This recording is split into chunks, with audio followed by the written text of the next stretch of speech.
Mulai aja. Iya, langsung mulai aja. Bismillahirrahmanirrahim. Assalamualaikum warahmatullahi wabarakatuh. Kami dari kelompok 4 hari ini akan mempresentasikan sedikit materi yang telah kita kumpulkan berkaitan tentang perbedaan penulis, pengarang, penafsir, dan penerjemah. Langsung saja ke yang pertama, tentang pengertian penulis. Menurut Kamus Besar Bahasa Indonesia, penulis adalah orang yang menulis, bisa diartikan juga sebagai pengarang naskah. Sedangkan menulis dalam Kamus Besar Bahasa Indonesia berarti melahirkan pikiran atau perasaan dengan tulisan. Penulis merupakan pelaku kreatif yang menciptakan suatu karya tulis, baik berupa karya fiksi maupun non-fiksi. Karya-karya yang diciptakan oleh penulis biasanya mewakili ide, pikiran, gagasan, dan perasaannya. Sedangkan arti menulis menurut beberapa ahli, pertama ada menurut Burhan Nurgiantoro dalam bukunya yang berjudul Penilaian dalam Pengajaran Bahasa dan Sastra. Beliau mengutarakan penulis adalah aktivitas mengungkapkan gagasan melalui media bahasa. Menulis merupakan kegiatan produktif dan ekspresif, sehingga penulis harus memiliki kemampuan dalam menggunakan kosakata, tata tulis, dan struktur bahasa. Lalu pendapat kedua ada dari Hernowo, yang mengatakan upaya melahirkan perasaan dan pikiran lewat bahasa tulis. Menulis merupakan upaya melahirkan perasaan dan pikiran lewat bahasa tulis. Secara garis besar, penulis pun juga menuangkan ide, gagasan agar dibaca oleh orang lain.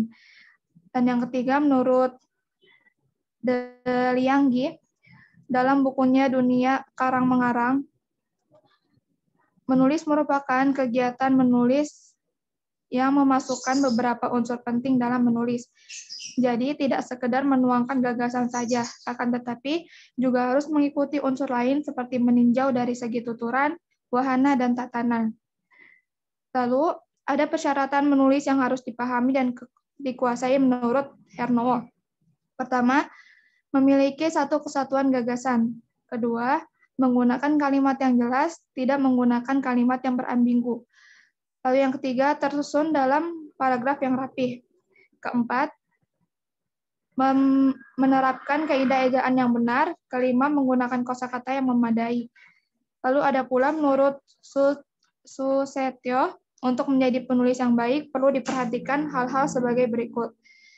Pertama, ada menguasai pengetahuan tentang ilmu yang akan ditulis. Terus kedua, menguasai tata cara atau teknik menulis. Ketiga, terampil mengarang. Keempat, memiliki kosakata yang memadai. Kelima, menguasai tata bahasa. Keenam, menguasai penulisan ejaan dan tanda baca.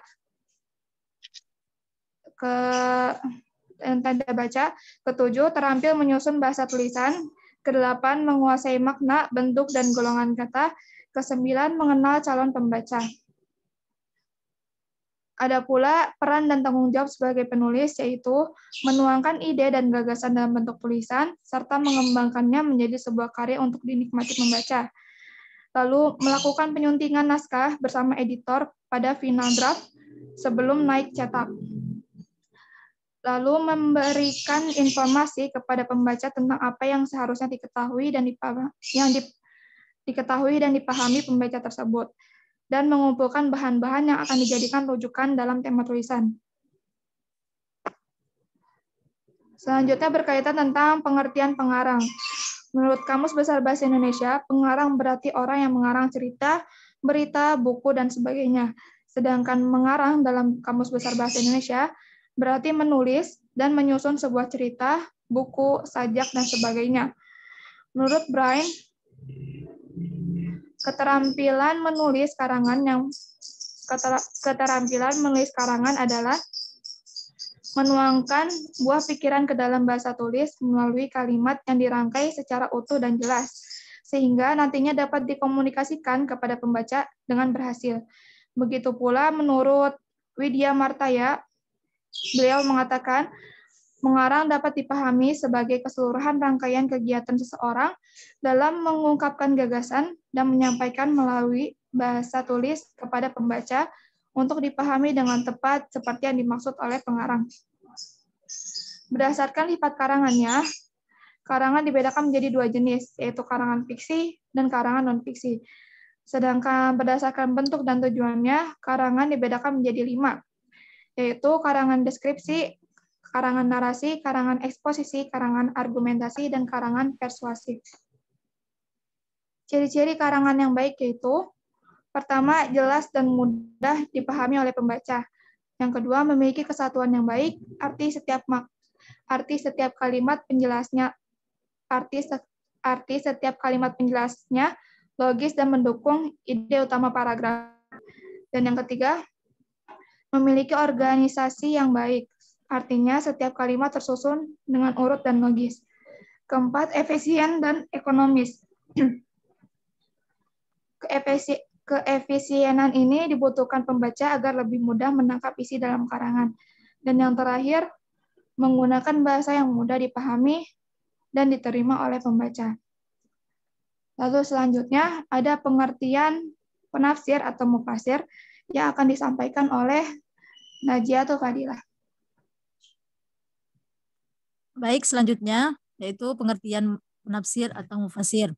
Menurut KBBI, orang yang menerangkan makna atau maksud ayat Al-Quran atau bisa disebut ahli tafsir atau ahli dalam bidang penafsiran. Kata mufasirin adalah bentuk jamak dari kata al-mufassir, yang berarti orang yang menafsirkan atau memberikan tafsir. Secara istilah, mufasir adalah seseorang yang melakukan kegiatan penafsiran terhadap Al-Quran untuk menyingkap makna-maknanya, serta menjelaskan maksud dari lafal yang muskil maupun yang zahir sesuai dengan kemampuan manusia. Sehingga dari penafsiran ini dapat petunjuk-petunjuk dari Al-Quran, hukum-hukumnya, dan makna yang terkandung di dalamnya. Tafsir secara istilah menurut para ulama diantaranya yang pertama Al-Zarkashi, yang kedua Abu Hayyan. Adapun persyaratan bagi seorang mufasir dalam berbagai literatur kitab ulumul Quran adalah sebagai berikut.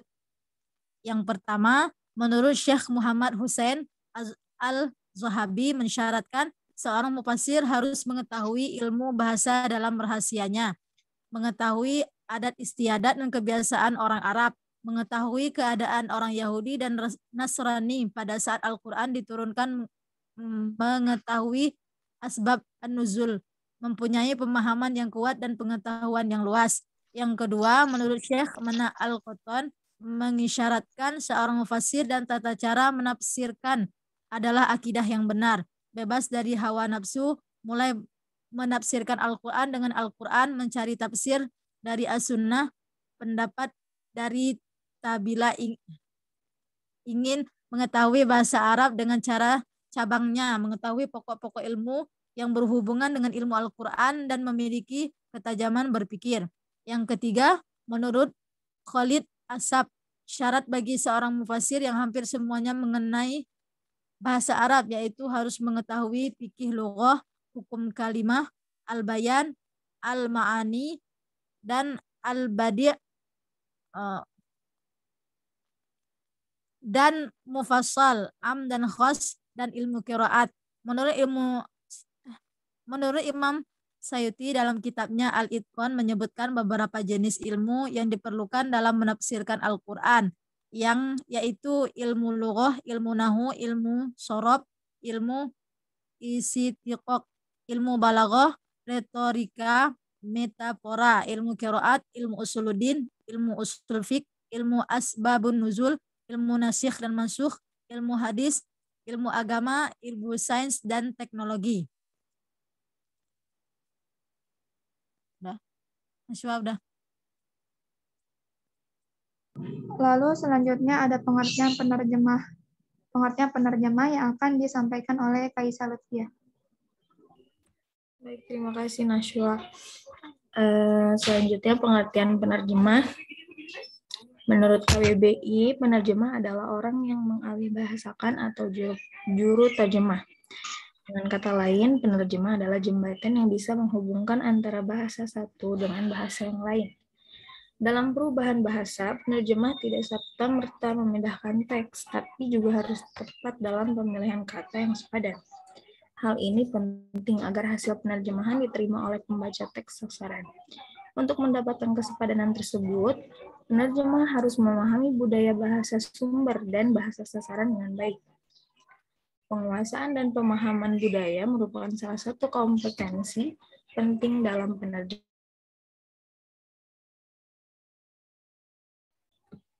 Juga menerjemahkan sebuah teks, terlebih menerjemahkan Al-Quran, bukan sebuah pekerjaan yang mudah, sebab kekayaan bahasa Al-Quran dan keunikan serta kekhasannya juga yang tanpa batas tentu akan mempersulit seseorang untuk mengalihbahasakannya ke dalam bahasa sasaran. Ini bukan berarti penerjemah Al-Quran sama sekali tidak dapat dilakukan. Penerjemahan Al-Quran tidak sama sekali tidak dapat dilakukan oleh seseorang. Maka dari itu seorang penerjemah harus mempunyai beberapa syarat umum dan syarat khusus untuk menerjemahkan Al-Quran. Dalam buku Jembatan Kata Seluk-Beluk Penerjemahan Arab Indonesia, secara umum untuk menjadi penerjemah harus membekali diri dengan beberapa syarat. Di antaranya, 1. Harus menguasai bahasa sasaran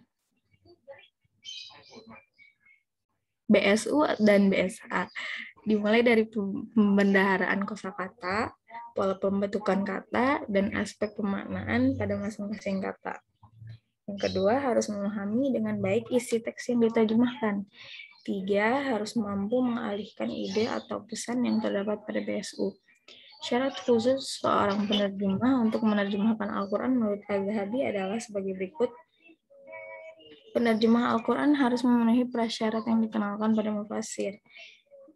Memiliki akidah Islam yang kuat dan lurus, menguasai dengan baik dua bahasa yang bersangkutan. Sebelumnya penerjemahan Al-Quran dilakukan, hendaknya menuliskan ayat Al-Quran terlebih dahulu yang hendak diterjemahkannya. Selanjutnya, ada perbedaan penulis, pengarang, penafsir, dan penerjemah. 1. Perbedaan penulis dan pengarang. Penulis atau pengarang dalam terminologi bahasa Inggrisnya itu writer dan author. Keduanya memang serupa, tapi jika ditilik lebih dalam, tentu saja keduanya punya perbedaan. Menurut Bambang Trim, seorang penulis, editor buku, dan pendiri Institut Penulis Indonesia dalam bukunya yang berjudul Menulispedia, Panduan Menulis untuk Mereka yang Insaf Menulis, penulis atau writer adalah orang-orang yang mencermati tren pasar, bahkan mereka rela menjadi orang lain demi menghasilkan sebuah karya tulis. Mereka lah yang mampu bekerja secara bebas, baik sebagai ghost writer atau co-writer, sedangkan seorang yang menyenangi sesuatu apa yang dia tulis, maka dia adalah tipikal pengarang. Tulisan didasari fakta, pengalaman, pengamatan, penelitian, pemikiran, dan analisis atau sesuatu masalah. Contoh tulisan antara lain makalah, proposal, artikel, buku umum, dan buku pelajaran. Sebaliknya, karangan banyak dipengaruhi imajinasi dan perasaan pengarang. Contoh karangan adalah puisi, cerpen, novel, dan drama. Semua karya sastra dihasilkan oleh pengarang, itu disebut sastrawan.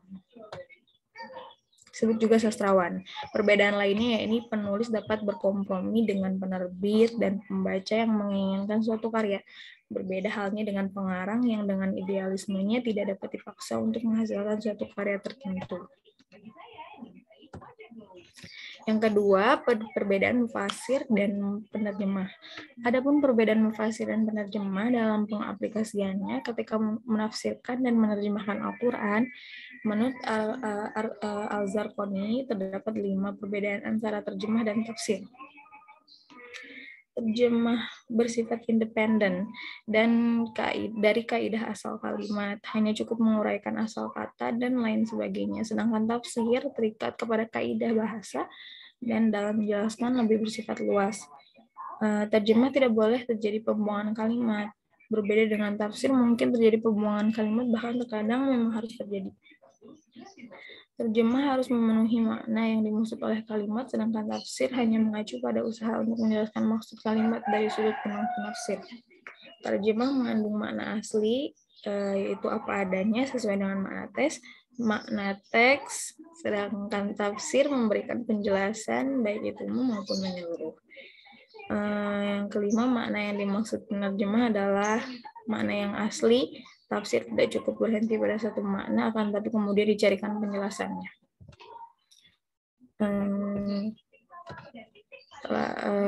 Saya kembalikan kepada moderator, Nashwa. Baik, materinya sudah disampaikan seluruhnya. Untuk teman-teman yang ada pertanyaan, bisa disampaikan, atau mungkin ada tambahan berkaitan tentang materi ini, bisa disampaikan.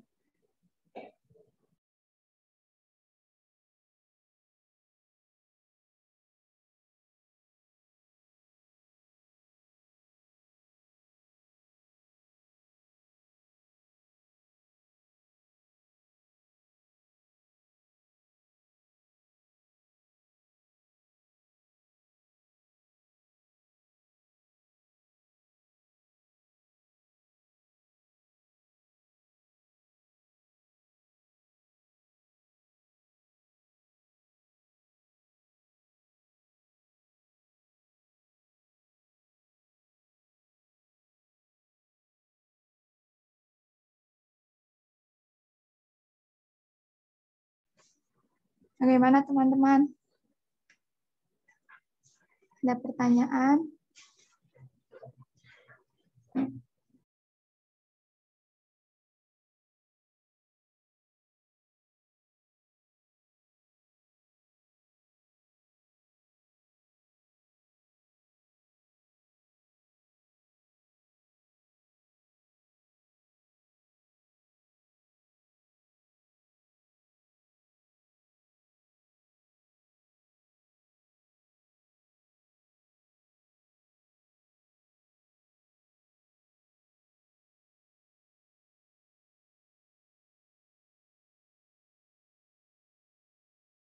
Materinya terlalu sederhana ya.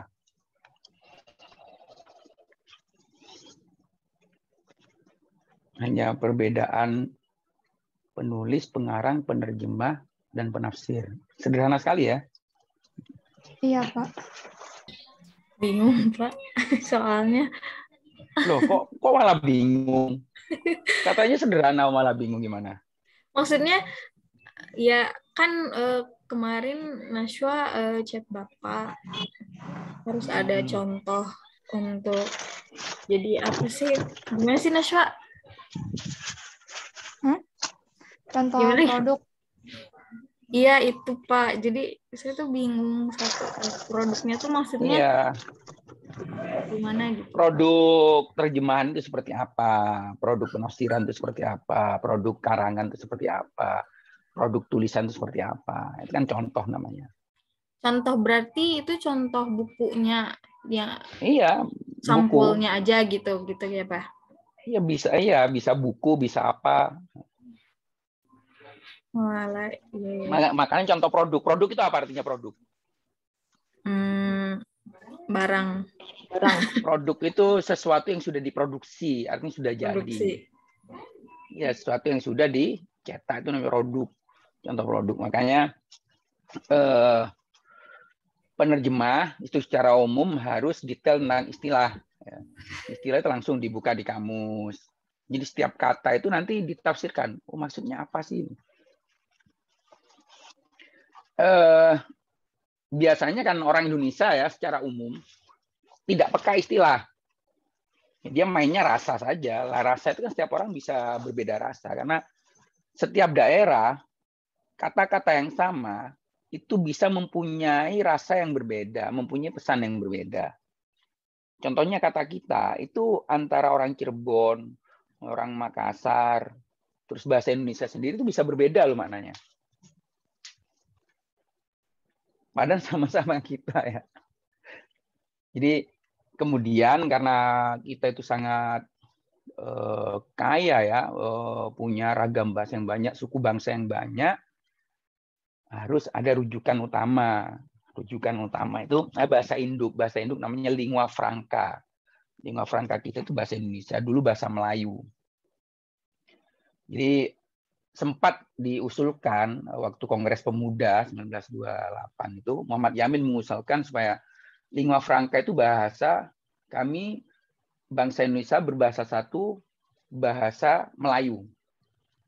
Tapi salah satu tokoh dari Madura namanya Tobroni itu mengusulkan, jangan bahasa Melayu, bahasa Indonesia. Kata Muhammad Yamin, bahasa Indonesia itu tidak dikenal di kita, yang ada itu bahasa Melayu, yang asalnya dari Delhi. Perdebatan, deadlock, 2 tahun kemudian, itu 1926 itu ya. 2 tahun kemudian, 1928, Kongres Pemuda kedua, baru diputuskan. Muhammad Yamin ternyata menyetujui istilah bahasa Indonesia. Bahasa Indonesia ini istilah baru. Sebelum Sumpah Pemuda, 1928 itu belum dikenal istilah bahasa Indonesia. Yang dikenal bahasa Melayu. Dan bahasa Melayu itu sejak zaman Majapahit itu sudah digunakan. Bahasa pengantar antar suku bangsa ya. Kan ada orang Jawa, ada orang Sulawesi, ada orang Ambon, dari mana kan Jawa saja itu beragam kan. Tapi kemudian bahasa pengantar antar suku bangsa ini yang punya bahasa berbeda itu namanya bahasa Melayu. Bahasa Melayu inilah embrionya bahasa Indonesia. Dan bahasa Indonesia terus mengalami perkembangan. Perkembangan itu beragam ya. Bisa mengalami perubahan makna, bisa mengalami pergeseran makna ya, bisa mengalami penyempitan makna, bisa mengalami pengembangan makna. Yang sampai sekarang anak milenial bahasa Indonesia itu sangat berubah sekali. Bahkan kalau kalian berkomunikasi dengan orang-orang yang usianya di atas 70 misalnya 80, udah mereka nggak nyambung berkomunikasi dengan kalian, kalian juga nggak nyambung komunikasi dengan beliau-beliau itu. Banyak bahasa-bahasa yang sudah missing. Maksudnya apa gitu kan? Nah, itulah yang disebut dengan perkembangan bahasa. Nah, dunia penerjemahan, dunia penafsiran, dunia penulisan itu tidak bisa lepas dari perkembangan bahasa itu. Dan itu adanya di kampus perguruan tinggi atau yang isinya itu mahasiswa. Jangan sampai mahasiswa tidak tahu hal itu. Makanya judulnya sepertinya sederhana ya, perbedaan antara penulis, pengarang, dan penerjemah. Oh gitu aja dipertanyakan. Coba sekarang kalian cek. Banyak masalah kan kemudian. Penulis, kalian menjelaskan panjang lebar. Sekarang coba disingkat. Apa bedanya penulis dan pengarang? Ayo pemakalah. Kalian menjelaskan panjang lebar tadi itu bisa diringkas nggak, dipadatkan gitu. Pesannya apa? Perbedaan antara penulis dan pengarang itu.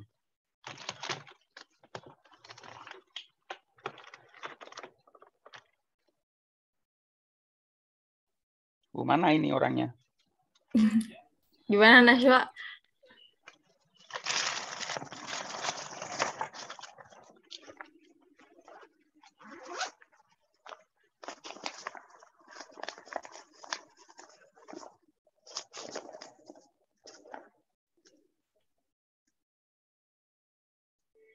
Penulis itu orang yang menulis, pengarang itu orang yang mengarang, gitu Pak. Ya apa bedanya tulisan dan karangan? Biasanya tuh ini Pak di kesimpulan karya tulis itu berupa.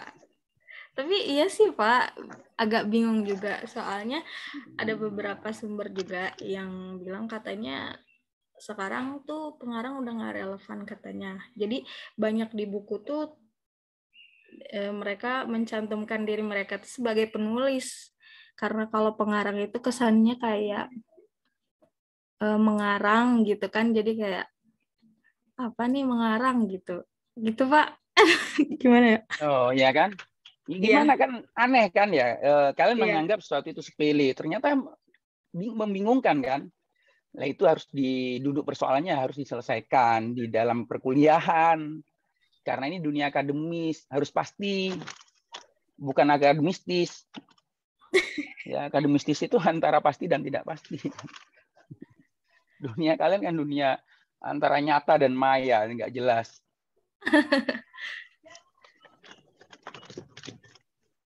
Coba ditelusuri lagi. Apa bedanya penulis dan pengarang? Itu harus dipertegas.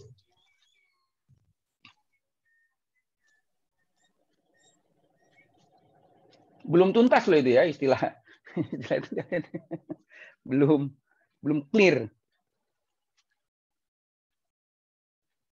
Bapak, saya boleh bantu menjawab tidak, Pak? Menurut opini Oh saya, iya, boleh, boleh. kalau Bebas. Boleh, Mutia. kalau penulis itu lebih ke karya-karya yang ilmiah nggak sih, Pak? Terus kalau pengarang itu lebih ke fiksi. Apa? Fiksi itu apa? Ntar dulu. Fiksi itu Itu, apa? Karya ilmiah itu apa? ya, kalau karya ilmiah itu yang berdasarkan ilmu pasti kayak Pak, ilmu sains nggak, Pak? Iya, bukan, Pak. Kalau fiksinya itu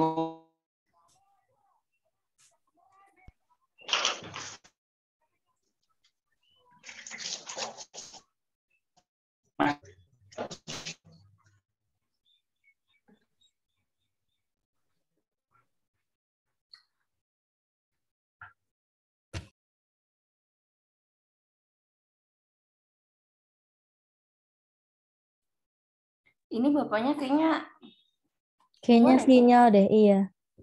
Sinyal ya. Kirain bapaknya mute.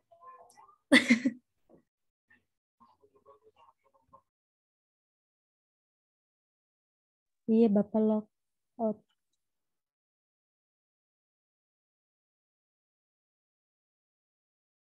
Ya sih, tadi aku juga ada setuju sama Biba, penulis. Iya, sebenarnya tuh penulis juga nulis cerpen, Nulis, nulis ya, puisi itu juga. juga.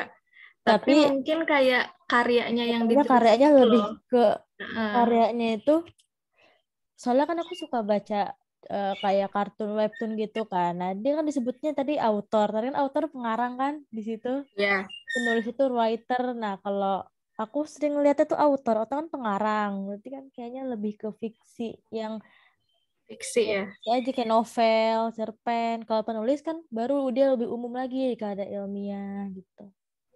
Nulis-nulis buku yang kayak gitu-gitu, yang bisa juga berupa esai, artikel itu juga penulis kan.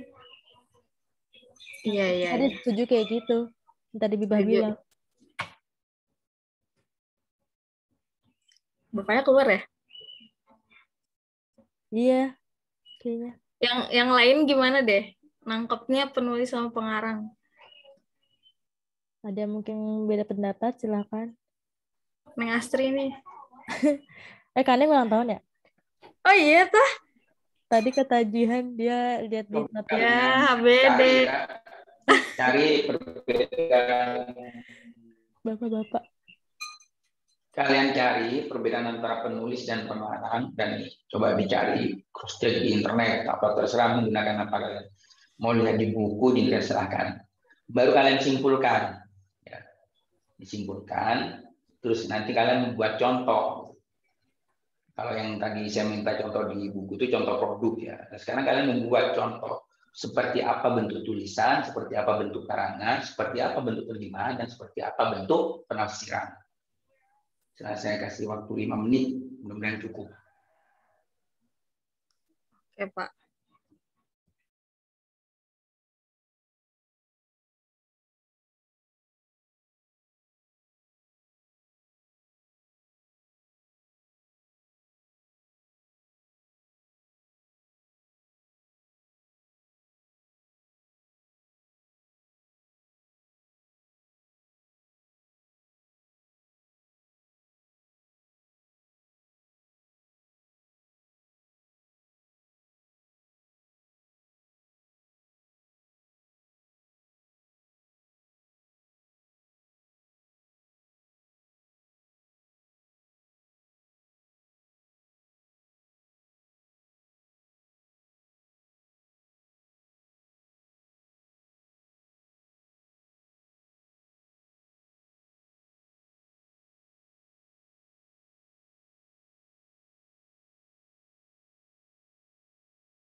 Jadi sorry keluar sinyal ya. Sudah?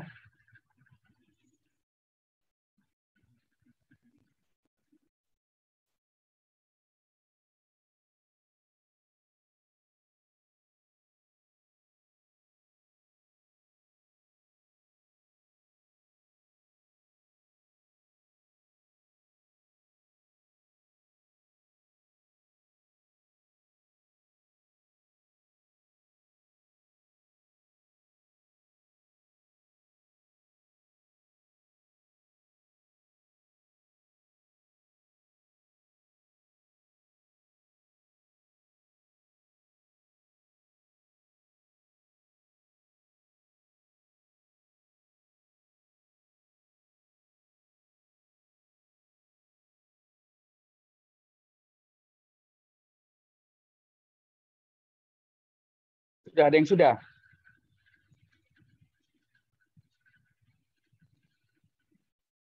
Halo? Iya, Pak. Pak. Sudah? Iya, Pak. Silakan, Coba Nasuha. Julita. Nasuha. Pak, kalau di Silakan. blog saya baca tuh, bedanya penulis sama pengarang, penulis itu karyanya faktual, berdasarkan fakta dan non-fiksi gitu. Contohnya kayak artikel, berita, atau karya jurnal. Bisa juga kayak karya tulis berupa buku yang berisi analisis atau paparan sebuah masalah. Terus kalau misalnya pengarang, pencipta karyanya itu menulisnya berdasarkan imajinasi. Kalau golongannya itu golongan fiksi, Pak. Contohnya kayak cerita pendek, cerpen, atau novel.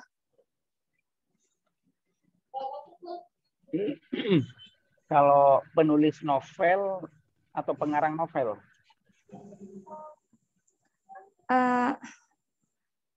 Pengarang, tapi sekarang disebut penulis. Jangan penulis. Dulu pengarang.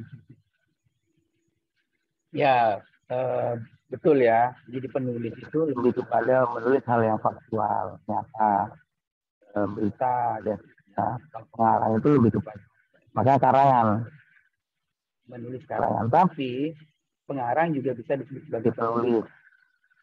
Cuman harus ada ekornya, penulis karya fiksi atau penulis karya non fiksi. Tidak cukup berdiri sendiri penulis gitu saja.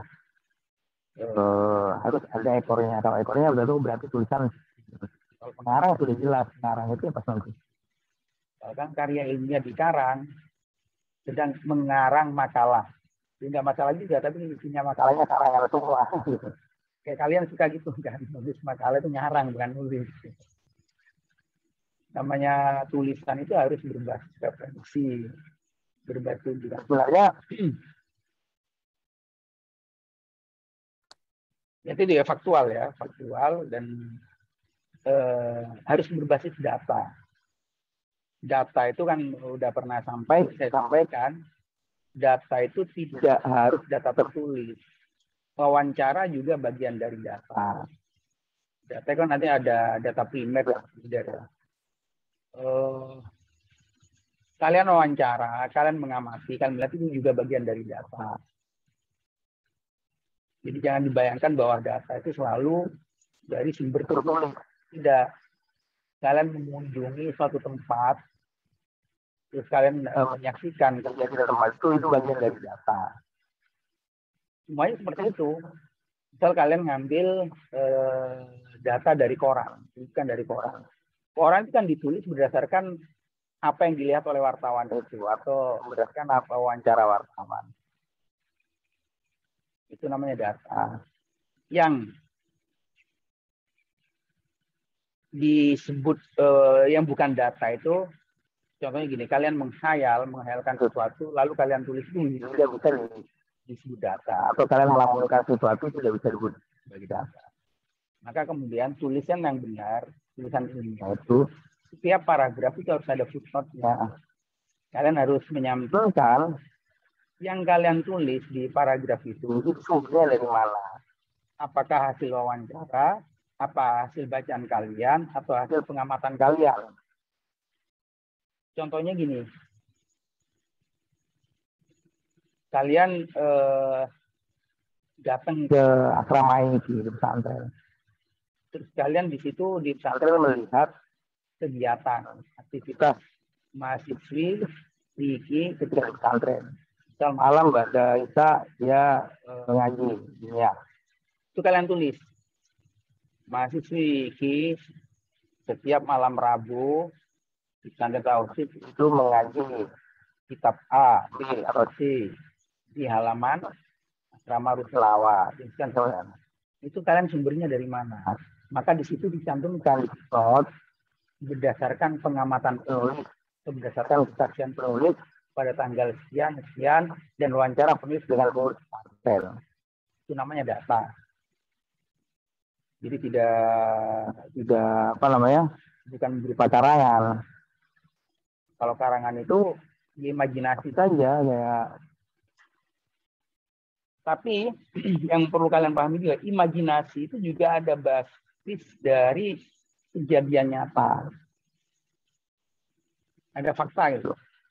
Orang bisa menggambarkan misal pocong atau pocong kan. Itu kok bisa orang bisa menggambarkan? Ya karena pocong itu ada kan. Ya orang pocong itu kan orang meninggal. Orang meninggal kan dipocong. Semua orang meninggal itu dipocong. Dan pocong itu perlu kalian ngerti itu orang Islam. Orang Kristen itu nggak dipocong. Orang Kristen itu pakai jas, makanya jadinya vampir dia. Vampir atau kuntilanak. Kalau orang Islam pocong. Nah, pocong itu diimajinasikan oleh orang-orang penulis karya itu. Orang meninggal hidup. Jadilah pocong. Jadi orang mati. Sebenarnya pocongnya kan ada. Cuman orang meninggal hidup itu kan masih menjadi kontroversi. Sebenarnya nggak ada itu namanya fiktif. Disebut fiktif kenapa? Karena belum bisa diverifikasi secara nyata, tidak umum itu. Mungkin ada orang-orang tertentu melihat ada pocong lompat-lompat, tapi kan tidak bisa dijadikan data ilmiah. Maka kalau ada orang nulis tentang pocong, namanya karya fiktif. Tapi data sumbernya ada kan, pocong itu kan ada. Adanya tapi pocong-pocong beneran yang mati. Kok tiba-tiba ini ada orang mati hidup, itu kemudian menjadi fiktif. Fiktif itu sebenarnya sumbernya ya pada mulanya itu ada, cuman kemudian mengalami penambahan informasi yang susah dinalar. Contohnya kalian sering lihat film barat ya, film barat apa yang Harry Potter itu kan sangat mistis ya. Itu imajinasinya jika Rowling itu kan tidak mungkin dia kalau tidak ada dasarnya. Dia pasti pernah membayangkan atau pernah ada data sebelumnya. Ada data sebelumnya, terus data sebelumnya dulu bisa jadi seperti itu. Orang itu bisa terbang dan sudah bisa jadi. Karena dia menulis tidak mungkin tanpa ada data. Intinya karya fiksi atau fiktif itu sesuatu yang tidak ilmiah. Tidak ilmiah itu tidak bisa dinalar oleh mata kita. Tidak bisa dinalar itu bukan berarti itu tidak nyata. Bisa jadi nyata, cuman nalar kita tidak sampai ke situ. Maka kemudian ungkapan bahwa sesuatu yang tidak bisa dilihat oleh mata itu fiktif, ya bisa benar. Fiktif itu tidak bisa dinalar. Kan sekarang ini, jin itu nyata atau fiktif? Nyata ya Pak ya? Memang kalian pernah ketemu? Kan belum pernah. Tidak terlihat. Nah iya goib kan. Goib berarti kalau kalian jin itu nyata percaya, itu kan bukan masalah keimanan ya. Saya menanya nyata atau fiktif. Itu fiktif lah. Sesuatunya nggak terlihat kan. Gimana kalian bisa menyaksikan malaikat nalar? Itu kan masalah keimanan saja kan. Udah buktinya gini saja, buktinya sederhana saja. Kalau kalian memang menganggap malaikat itu nyata, tentunya kita itu akan lebih takut kepada malaikat ketimbang CCTV. Setiap hari dalam doktrin keagamaan kita sejak kecil kita itu sudah didampingi namanya raqib dan atid. Raqib dan Atid itu mencatat segala amal baik dan buruk kita, bahkan suara hati kita dicatat. Tapi nyatanya kalian lebih takut kepada zoom, kamera zoom ini ketimbang malaikat. Itu membuktikan bahwa malaikat itu fiktif. Menurut otak kita masing-masing. Kita itu nyata kan hanya di mulut saja menyampaikan nyata. Nyatanya kita kalau coba sekarang malaikat itu muncul di bawah, baru kalian takut. Jadi dalam bahasa dari kita menyatakan malaikat itu fiktif. Meskipun kita mencoba meyakininya. Tapi nyatanya coba, pernah nggak kita takut sama malaikat? Enggak kan? Kalian berbuat dosa secara diam-diam, berani saja kan? Padahal malaikat menyaksikan. Itu dalam bahasa dari kita menyatakan malaikat itu fiktif. Agama kita memaksa kita untuk meyakini malaikat itu nyata. Tapi itu kan soal bertolak belakang, kita nggak bisa melakukan itu. Ya, jujur saja ya, jujur. kalian sadari aja. Kalian lebih takut kepada CCTV apa malaikat?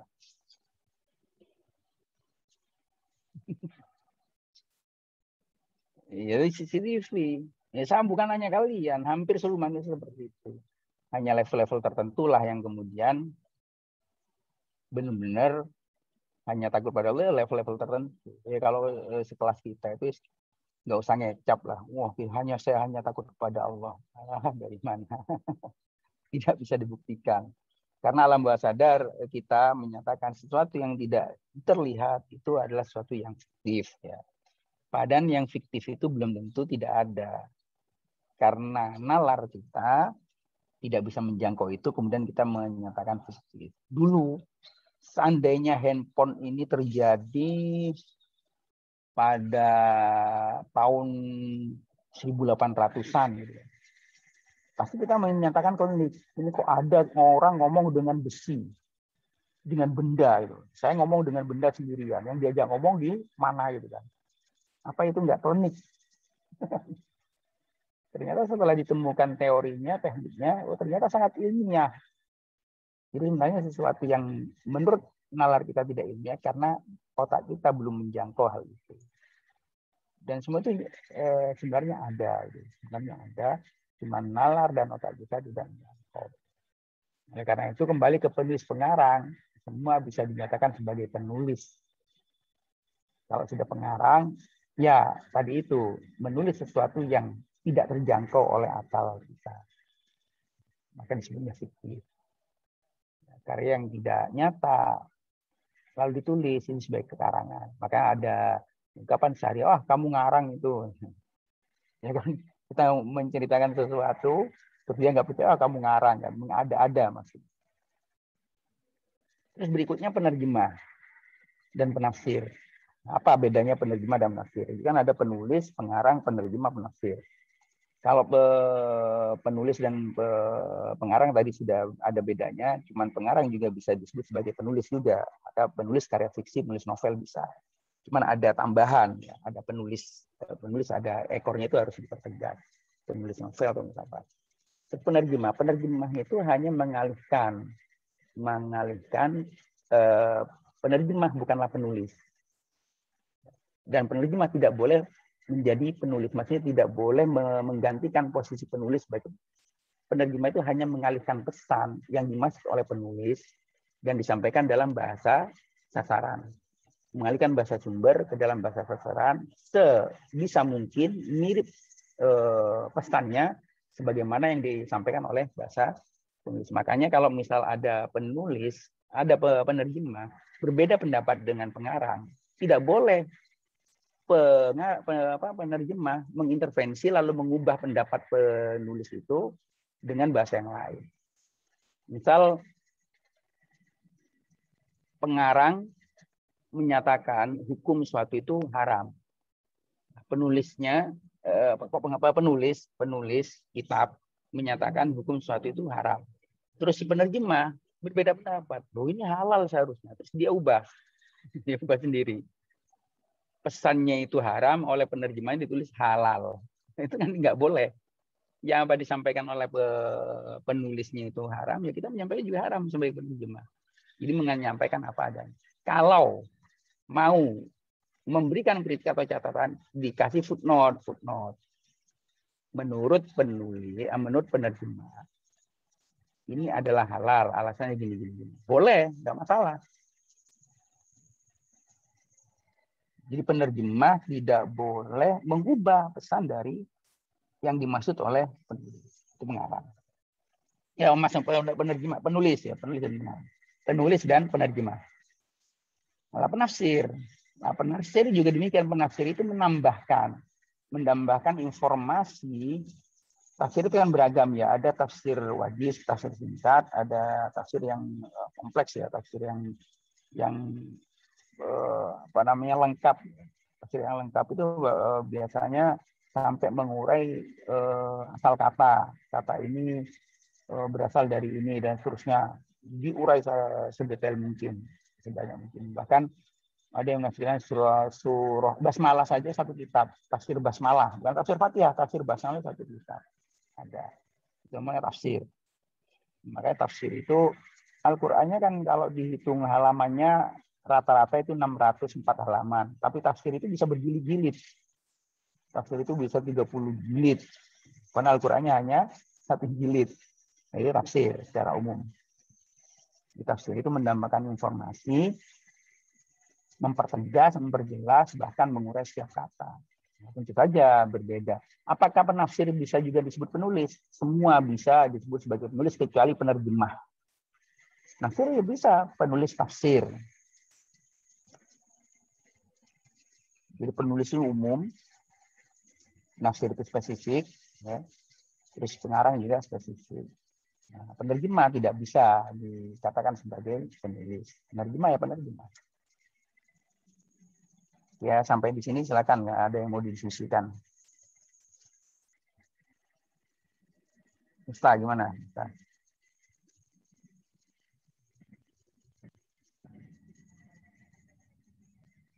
Cukup. Mana pemangkalannya mana ini? Hadir, Pak. Siapa? Kesa. Gimana? Ya. Ada apa yang perlu didiskusikan? Bapak, saya kemarin Ya. waktu presentasi kan tentang syarat penerjemah dan penerjemahan. Kemudian ada yang bertanya kalau penerjemah Al-Quran itu wajib nggak menguasai ilmu Quran gitu. Sedangkan pas yang saya cari itu ternyata kebanyakan untuk menguasai ilmu Quran itu syarat bagi penafsir. Itu menurut Bapak gimana, Pak? Ya, karena terjemahan bagian dari tafsir. Terjemahan itu bagian dari tafsir. Jadi untuk bisa menerjemahkan, untuk bisa menafsirkan, menerjemah dulu. Cuman idealnya penerjemah yang baik itu menguasai ulumul Quran. Kalau tidak menguasai ulumul Quran, pasti terjemahannya nanti mengandung masalah. Contoh terjemahan yang dilakukan oleh Habib Yasin. Itu sangat kontroversi. Kenapa? Habib Yasin bukan hanya tidak menguasai ulumul Quran, dia tidak menguasai bahasa Arab, bahasa sumbernya. Jadi dia menerjemahkan dari terjemahan. Dia menerjemahkan Al-Quran dari terjemahan berbahasa Inggris. Ya pasti kontroversi. Nah, ini bermasalah.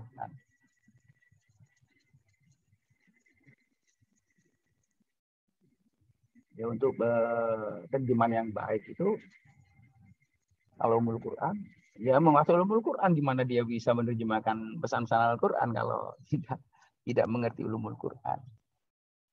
Nggak mungkin dong.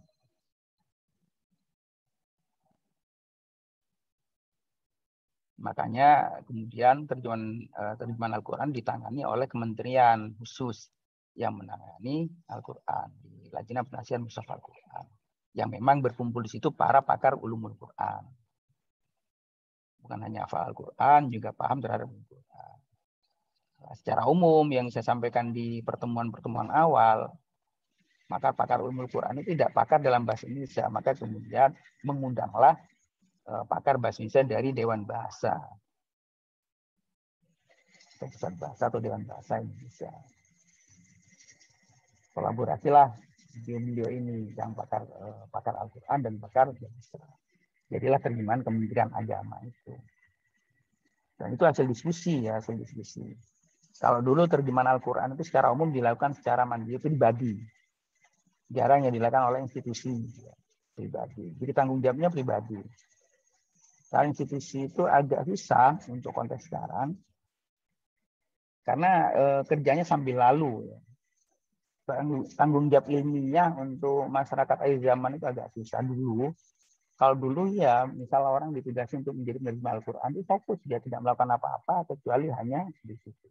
Kalau sekarang sambil ngajar, sambil ceramah, sambil nulis yang lain, sambil kerjaan sambil. Ya hasilnya pun sambil. Sesuatu yang dilakukan secara sambilan, hasilnya pun akan sambilan. Contohnya kalian kuliah sambil, ya hasilnya sambil juga. Kuliah sambil apa namanya, nge-zoom, sambil WA, gitu kan. Kuliah sambil ngobrol, ya hasilnya sambil juga. Tidak utuh, itu otomatis lah itu. Ya ketimbang tidak sama sekali, ya, masih mending lah, masih mending ketimbang yang tidak kuliah sama sekali. So dijalani saja ya.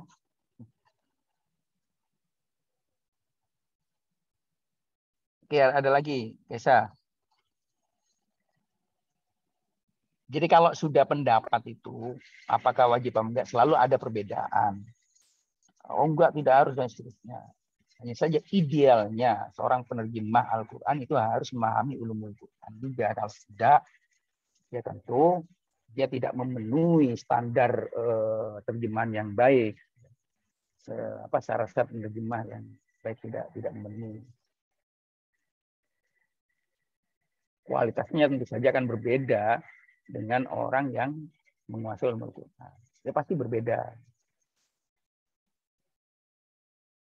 Oke, terus berikutnya.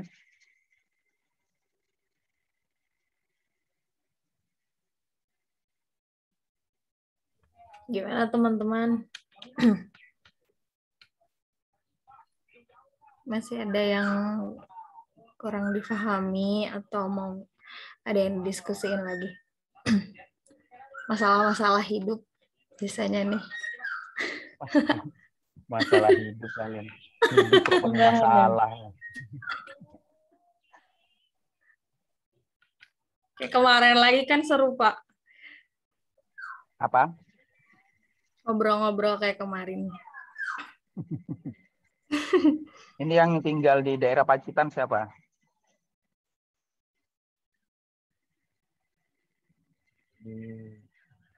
Nggak ada ya, daerah Pacitan, Magetan itu nggak ada ya? Kayaknya nggak ada, Pak. Nggak ada. Orang mana aja?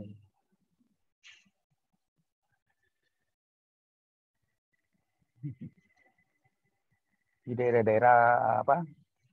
Jalur itu ya, Pacitan dan itu kan terancam tenggelam itu ya oleh tsunami. BMKG meramalkan itu tingginya 58 meter. Tapi itu belum bukan prediksi ya. Ada potensi tsunami 58 meter. Aceh saja hanya berapa meter? 9 meter atau berapa itu udah mau nyampe ke Baitur Rahman. Apalagi 8 meter itu tenggelam. Daerah Pacitan seperti mangkok nanti. Orang-orang sana itu ya kalau ada potensi Pulau Jawa nanti terpecah menjadi dua. Cuma tergantung ya teman-teman IKI. Kalau teman-teman IKI itu setiap ngaji, setiap belajar itu mendoakan untuk bangsa ini, mungkin ya Allah akan bisa jadi. Enggak bencana-bencana. Jadi kalian diusahakan ya ketika belajar seperti ini, diniatkan mudah-mudahan selama masih ada orang yang belajar Al-Quran, belajar agama, bencana-bencana itu ditunda oleh Allah SWT dan dihindarkan. Kita kan sudah musibah terus silih berganti ya. Jadi corona itu berapa ribu orang. Dan itu yang ulama-ulama semua lagi. Masuk ibu rektor kita ya. Ya, permasalahan hidup apa, Kesa? Kamu punya masalah apa?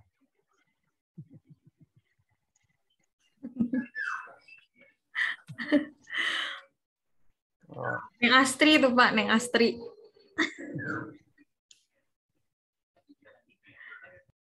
Kalian kalau punya masalah hidup,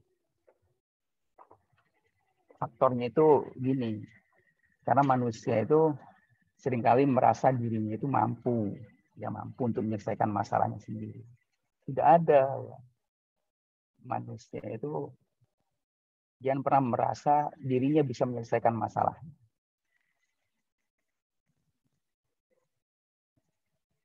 Masalah itu akan terselesaikan kalau dia berusaha untuk menyelesaikan masalah itu, tapi bersandar pada Allah.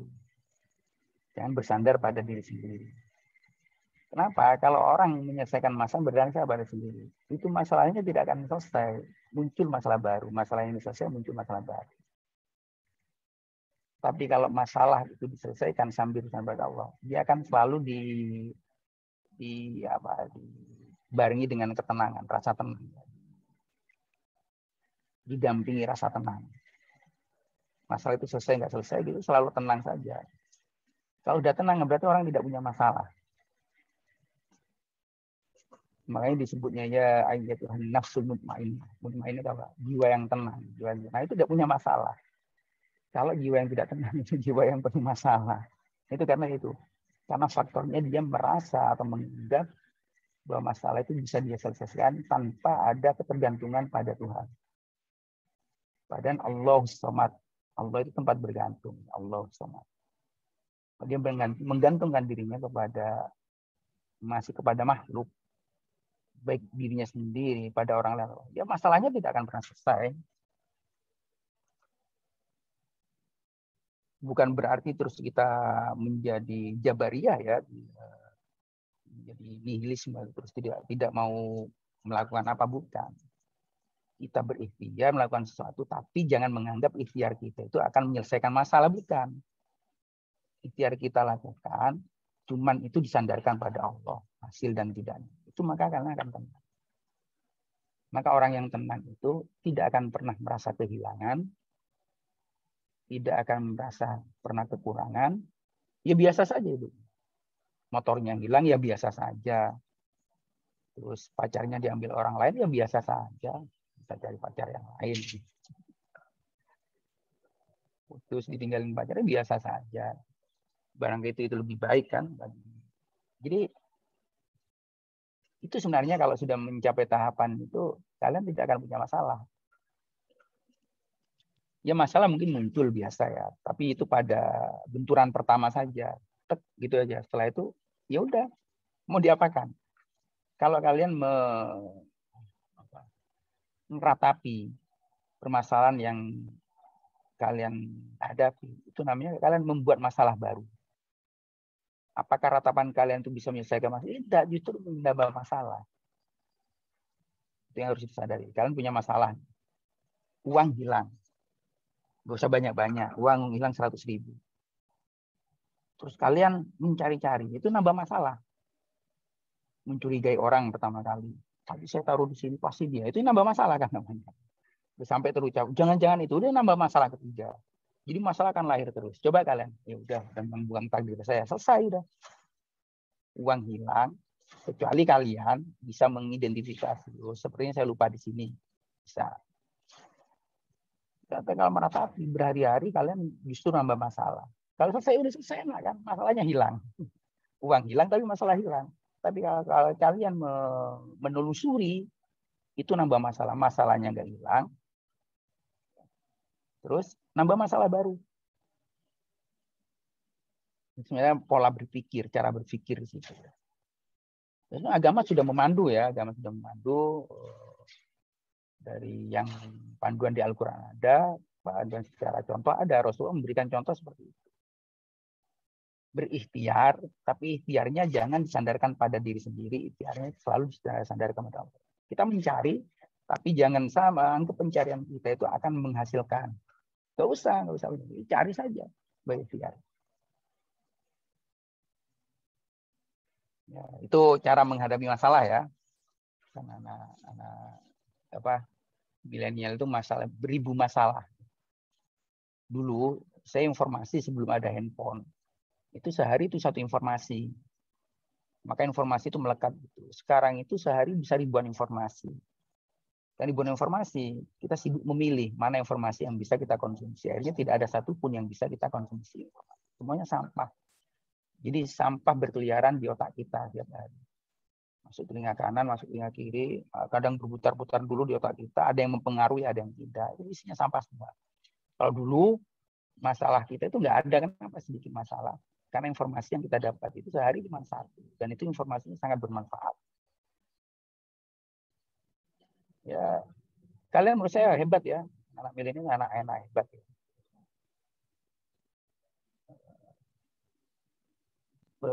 Ketahanan tidak seberapa, kekebalan tubuh tidak seberapa, tapi informasi yang diterima itu padat sekali.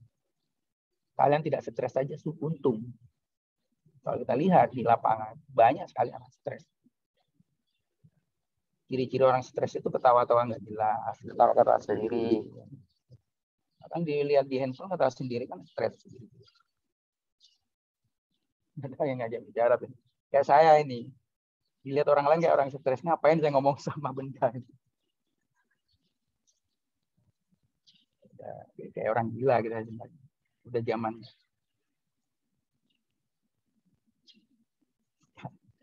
Kalian mampu nggak mengurangi interaksi dengan gadget? Tentu saja di luar tugas kalian. Tugas kalian kayak Zoom itu tugas kuliah. Terus bukan masalah. Di luar itu mampu nggak kalian meninggalkan gadget kalian? Meninggalkan Twitter, meninggalkan WA, mampu nggak kira-kira? Esa? Enggak sih, Pak. Sulit. Susah. Itu sebenarnya masalah terbesar kita di situ. Masalah terbesar kita di situ. Alhamdulillah saya sudah bisa mengurangi ya. Pertama, saya sudah tidak pernah lagi melihat status, karena semua status orang yang saya kenal itu saya matikan, kecuali ada nomor baru. Nomor baru kan muncul status secara otomatis, itu langsung saya matikan juga. Maka saya sampai detik ini sudah hampir setengah tahun lah, belum sampai 1 tahun, itu sudah tidak pernah lagi ngintip masalah orang lain. Yang kedua, saya juga tidak pernah membuat status. Ternyata hidup kita lebih enjoy. Secara bertahap saya sudah meninggalkan Instagram. Kalau Facebook saya sudah lama, sudah bertahun-tahun saya meninggalkan Facebook. 5 tahunan. Udah Facebookan itu. Bertahap sampai sekarang udah total. Terus Instagram kadang-kadang masih. Biasalah manusia masih ingin eksis, gimana ingin upload biasa. Sekarang sudah mulai. WA grup saya sudah hampir keluar semua kecuali WA grup kelas. Ya, grup kelas dan semua. Ternyata enak, tenang. Hidup itu adem ayem, tentrem, bisa lebih produktif. Kalian coba. Itu resep menyelesaikan masalah. Ya Konit ya, saya lihat wajahnya itu penuh masalah. Ya Allah, kenapa Bapak? Saya ngelihat anak sekarang itu setiap ketemu itu wajahnya itu penuh masalah itu kan. Sedih banget. Kurang duit, Pak. Itu coba. Iya, kenapa kurang duit? Gara-garanya kalau ada duit langsung beli kuota kan. Terus untuk ngobrol yang tidak jelas. Coba waktunya digunakan untuk nyari duit. Enak kan itu kan. Dan jarang itu memanfaatkan waktu untuk nyari duit. Itu ya, ini ya cara menghindari masalah itu ya. Insya Allah kalian jadi menjadi produktif. Saya itu sering kontemplasi ya ngobrol dengan orang-orang yang seusia lah, orang yang seusia. Sering memikirkan nasib-nasib generasi seusia kalian. Nanti generasi setelah kita itu akan jadi apa ya? Bangsa ini akan jadi apa? Selalu berpikir apa gitu. Mikir betul gitu. Bisa apa ya teman-teman itu nanti untuk menjaga bangsa ini, apa yang akan mereka lakukan? Hidupnya sehari-hari itu hanya untuk melihat WA, itu saja. Sangat konsumtif ya terhadap informasi, tapi tidak bisa produktif, tidak bisa memberikan sesuatu. Hanya ada tumpukan ya, di dalam diri kita itu banyak tumpukan masalah, tapi masalah itu tidak pernah terurai. Jadi kita tidak mati berdiri saja masih untung. Ini benar itu. Kita tidak mati udah beruntung. Coba deh kita kontemplasi. Sekarang masalah semua kan masuk. Pernah nggak masalah kalian urai? Tidak kan? Itu bisa jadi bom waktu. Bom waktunya itu macam-macam. Kalian akan menjadi temperamental, pemarah, dan itu disebut ciri-ciri kegilaan. Kalian untuk menjadi gila itu tinggal bom waktu. Serius. Tiba-tiba marah tanpa sebab dan seterusnya. Ya karena kalian numpuk masalah. Itu salah sendiri.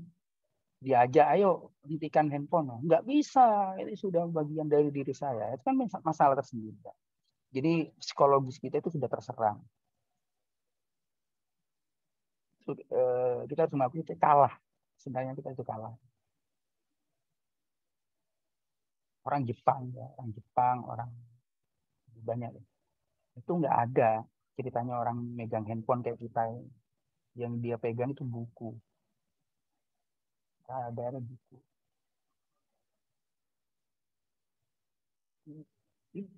Saya ikut menjadi punya masalah juga kan.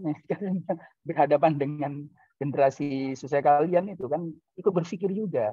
Tapi kan kalau generasi kami mencoba memikirkan bagaimana kalian keluar dari masalah. Gitu. Bukan menambah masalah kalian, tidak. Berpikir betul, serius berpikir. Gimana cara ya, sementara hanya ngajak seperti ini. Di forum-forum seperti ini, saya sampaikan, ayo ngurangi, tidak menghentikan ya, mengurangi. Apakah bisa? Bisa. Apa sih yang tidak bisa dibunuh? Permasalahannya mau atau tidak mau. Ya, Miftah ya. Kita mulai ngurangin. Iya, Pak. Minimal melihat status orang itu dikurangi. Itu ghibah.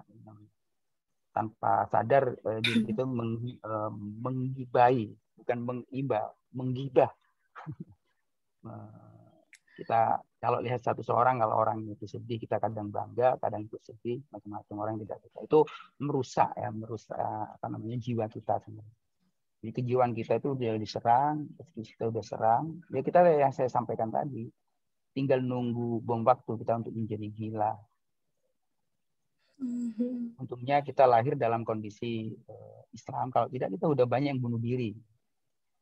Orang Cina itu banyak yang bunuh diri. Gara-gara ya tidak punya iman kan, ya ateis. Ateis punya masalah penyelesaiannya adalah bunuh diri. Baik ya, ini kuliah psikologis apa kuliah terjemah? Iya. Campur, Pak. Kuliah kehidupan, Pak. Gara-gara Kaisa nanya itu menyelesaikan masalah. Nih, Kaisa. Karena diajak ngobrol terlalu jauh terjemahan ya nggak paham juga. Menulis penerjemah pengarang aja udah nggak mudeng. Takut pada pusing, Pak. Saya tuh kebayang ya kalian belajar ilmu qiraat itu gimana. Kebayang. Apa jangkau nggak teman-teman? Apa hanya menggugurkan kewajiban saja? Kayaknya jangan tanya, Pak. Kayaknya opsi kedua, Pak. Ya makanya. Saya kan hitungannya agak pinter lah saya, agak pinter. Masya Allah. Itu saya mengikuti kuliah ilmu qiraat saja, saya itu agak keteteran. Serius saya dulu. waktu S2, S3 saya ikut kuliah, agak keteteran. Saya kebayang teman-teman yang kategorinya tidak pinter lah. Ya, saya kan bisa mengukur lah, meskipun tidak pinter banget, ya lumayan pinter lah. Kalau nggak pinter kan nggak mungkin jadi dosen.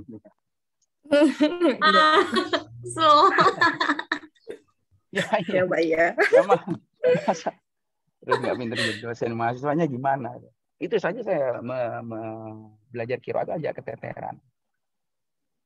Oh ternyata teorinya ketemu. Karena itu bagi saya itu ilmu baru. Sesuatu yang baru tidak mungkin bisa kita terima. Penyesuaian dulu namanya adaptasi. Setelah saya bisa beradaptasi, oh ternyata mudah. Intinya itu pelan-pelan beradaptasi. Sama penerjemahannya kan ilmu baru lah bagi anak. Apa itu ilmu? Bertahap. Makanya istilah yang saya gunakan sederhana sekali. Perbedaan penulis, pengarang, penerjemah. Kalian protes, pasti gitu aja dibahas. Ya tunggu dulu. Itu justru dasar-dasar tentang penerjemahan di situ. Kepekaan kalian dalam memilih kata. Itu dasar itu yang diberikan. Kalau terus diberikan yang agak rumit ya saya yakin nggak kejangkau lah. Nggak mungkin menjangkau. Tapi kalau dasar-dasar dikuasai, kan nanti bisa namanya punya peta kalian. Ada kepekaan. Iyalah, saya sesempat-sempatnya kalau kuliah selalu saya memberikan motivasi ya, semampu saya. Betul sekali, Pak. Iya, karena kalian kan yang saya sampaikan tadi, masalahnya sudah banyak. Cobalah saya mengurai sedikit-sedikit masalah itu. Barangkali ada manfaatnya. Gimana tuh, Pak? Habis ini kalian ketemu masalah baru itu. Kuliah apa habis ini? Ketemu masalah baru itu. Masalah di WA belum selesai, nih ada mata kuliah lagi. Saya yakin kalian udah ubahnya udah banyak. Apalagi online ya, Pak ya?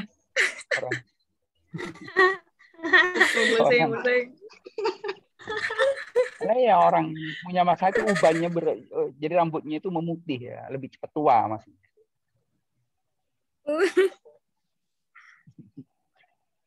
Lebih kerontok sih Pak.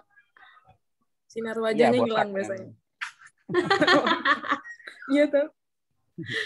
Iya, iya benar. Tapi di sini enggak cerah-cerah ya, karena cahaya saja. Aduh. Mia, gimana Mia? Cek kamera. Mia Salsabila. Oh, enggak punya masalah ya. Bagus ya. Dia, Pak. Masalahnya sudah kami simpan rapat-rapat, Pak. Baik, permasalahan perkuliahan kalian di materi penerjemahan apa? Mata kuliah ini. Ya, itu paling Pak. Istilah-istilah baru. Atau yang biasanya kita udah sering dengar ternyata nggak sederhana itu gitu. Betul. Biasanya gitu sih Pak kalau di materi penerjemahan. Ya kan? Itu tuh udah sering kita dengar, cuman ternyata tidak sesederhana itu ya. Gitu. Itu sih Pak. Pas disuruh cari perbedaannya kok kayak nggak nyambung-nyambung ya. Tinggal ketemu-ketemu gitu. Itu aja. Padahal itu gimana bedanya dari dulu. Oke, baik. Yang rumahnya di Lampung siapa? Tiara, Bapak. Tiara. Lampung mana Tiara? Timur? Di Bandar Lampung, Pak. Oh, Bandar Lampung ya. Ya. Hari ini mau ke Lampung Timur nih. Berangkat. Oh, lewat. Tapi jauh ya Lampung. Lampung Timur, Bandar Lampung. Gimana, Pak? Iya, Pak. Lampung Timurnya di mana? Lampung Timur tuh masih jalur ini bukan? Nggak tahu, saya itu bolak-balik ke Lampung tapi detailnya itu nggak tahu nama-nama. Padahal baru pulang saya nih. Saya ini baru pulang, baru nyampe lu dari Jember pagi tadi. Terus berangkat lagi ke Lampung. Itu kan masalah kan kalau dibuat masalah kan. Produktif sih, Pak. Produktif. Saya itu udah nggak ngapain pulang-pulang. Pak di Lampung, Pak? Ya ngapain ya? Yang jelas bukan punya istri baru, bukan ya? Jangan curiga. Kan, ya. Aduh. Masalah Kasian baru, teman. Pak. Itu, Pak. Masalah baru. Pak, itu masalah baru, Pak.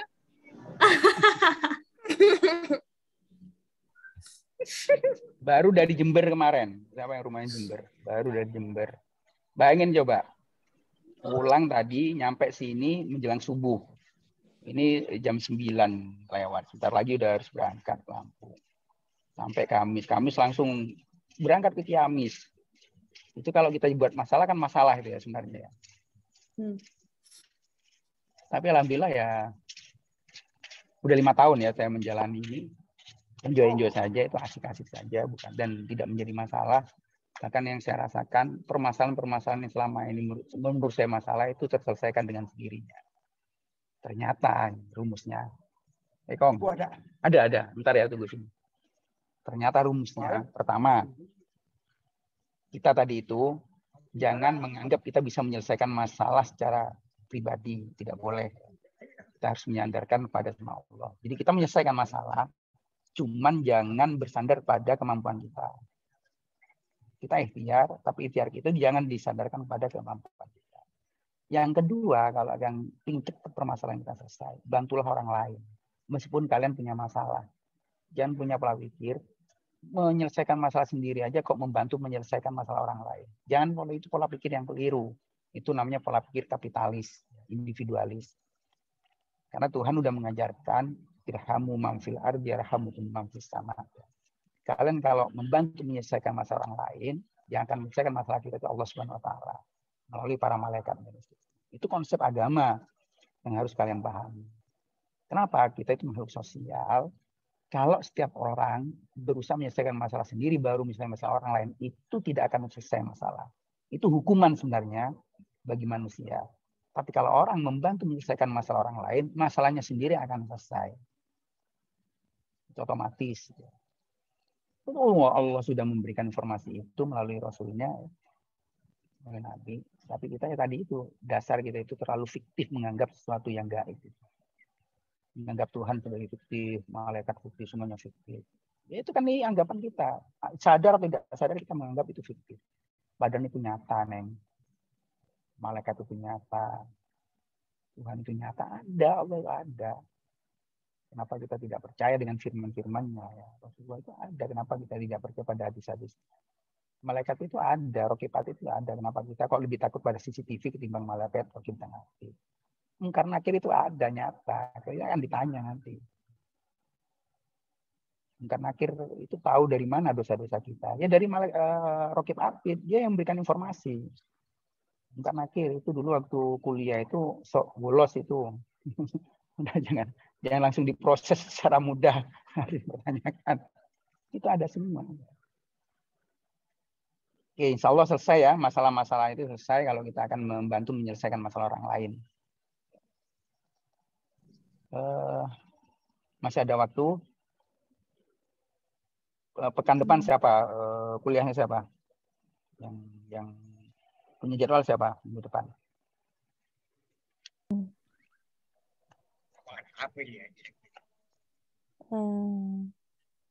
Jelita, siapa Jelita? Ya Pak, sebentar Pak.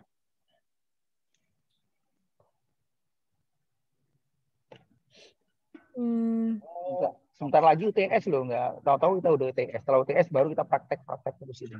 Iya, nanti kita UTS-nya gimana Pak? Soal Pak. Ya nanti kalian belum apa-apa udah minta masalah baru. Ya kan persiapan Pak. Minggu depan itu ada menghadapi masalah baru Pak. Biar persiapan kan Pak, masalahnya disiapin. Apa sih Neng? Nyiapin masalah ya. Persiapan. Apa minggu depan apa? Hukum-hukum menerjemahkan Al-Quran Pak. Oh ya, gini. Hukum menerjemahkan Al-Quran itu kan di situ ada fikih klasik dan fikih kontemporer. Fikih kontemporer itu ya Syekh Az-Zuhaili. Boleh kalian mengutip dari fikih-fikihnya kelompok-kelompok Wahabi, silakan saja. Kemudian nanti di belakang harus kalian tarjih. Kalian pilih pendapat yang menurut kalian lebih kuat. Tapi bukan menurut kalian, menurut pendapat ulama lain yang lebih kuat. Kalian kan selera kemudian ya. Yang bisa menarjih ya orang yang ngerti hukum juga, nggak ngerti hukum ya menurut pendapat yang lebih kuat. Kalian ambil. Apa hukum? Yang kalian perlu pahami, dasar dari hukum itu fikih itu fihi qaulani atau fi aqwal. Tidak mungkin satu pendapat. Pasti ada dua pendapat atau lebih dari dua. Baru kita nanti memilih dari hukum-hukum itu yang lebih kontekstual. Karena hukum itu belum tentu berlaku untuk semua wilayah. Maka dulu Imam Syafi'i itu ada namanya qaul qadim, ada qaul jadid di kontekstual. Jadi kalian perspektifnya harus konteksnya Indonesia. Untuk konteks Indonesia itu hukum ini mana yang pas. Jadi bukan lebih bagus dan tidak bagus, tapi mana yang lebih pas digunakan, yang lebih cocok untuk digunakan.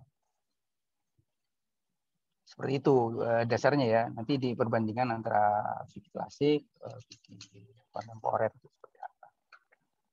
Terkait kalau klasik kontemporer harus kalian tegas juga. Yang disebut klasik itu apa, yang disebut kontemporer itu apa.